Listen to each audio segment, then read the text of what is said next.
उत्पत्ति की पुस्तक 5वां अध्याय वचन 1 से लेकर 32 तक। आदम की वंशावली यह है।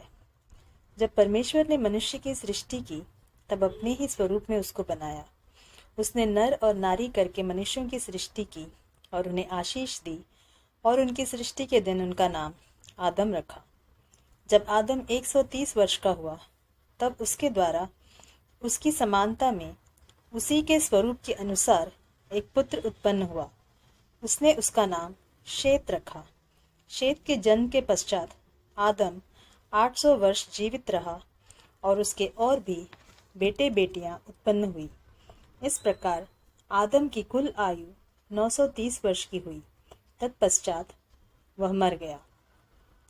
जब शेत 105 वर्ष का हुआ तब उससे एनोश का जन्म हुआ। एनोश के जन्म के पश्चात शेत 807 वर्ष जीवित रहा और उसके और भी बेटे बेटियां उत्पन्न हुई। इस प्रकार शेत की कुल आयु 912 वर्ष की हुई।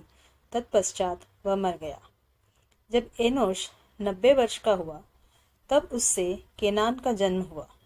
केनान के जन्म के पश्चात एनोश 815 वर्ष जीवित रहा और उसके और भी बेटे बेटियां उत्पन्न हुई। इस प्रकार एनोश की कुल आयु 905 वर्ष की हुई। तत्पश्चात वह मर गया। जब केनान 70 वर्ष का हुआ तब उससे महललेल का जन्म हुआ।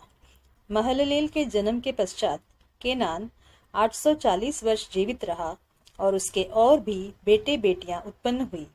इस प्रकार केनान की कुल आयु 910 वर्ष की हुई। तत्पश्चात वह मर गया। जब महललेल 65 वर्ष का हुआ तब उससे येरेद का जन्म हुआ।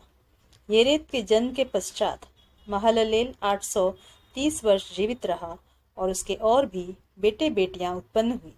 इस प्रकार महललेल की कुल आयु 895 वर्ष की हुई। तत्पश्चात वह मर गया। जब येरेद 162 वर्ष का हुआ तब उससे हनोक का जन्म हुआ। हनोक के जन्म के पश्चात येरेद 800 वर्ष जीवित रहा और उसके और भी बेटे बेटियां उत्पन्न हुई।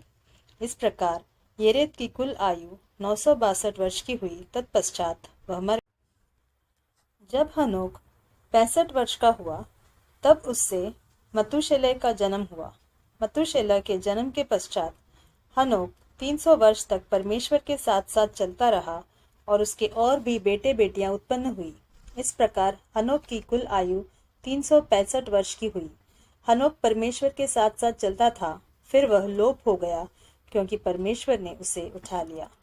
जब मतूशेलह 187 वर्ष का हुआ तब उससे लेमेक का जन्म हुआ।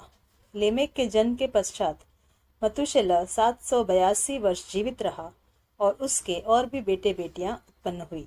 इस प्रकार मतूशेलह की कुल आयु 969 वर्ष की हुई। तत्पश्चात वह मर गया। जब लमेक 182 वर्ष का हुआ तब उससे एक पुत्र का जन्म हुआ। उसने यह कहकर उसका नाम नूह रखा, यहोवा ने जो पृथ्वी को शाप दिया है उसके विषय यह लड़का हमारे काम में और उस कठिन परिश्रम में जो हम करते हैं हमको शांति देगा। नूह के जन्म के पश्चात लेमेक 595 वर्ष जीवित रहा और उसके और भी बेटे बेटियां उत्पन्न हुई। इस प्रकार लेमेक की कुल आयु 777 वर्ष की हुई।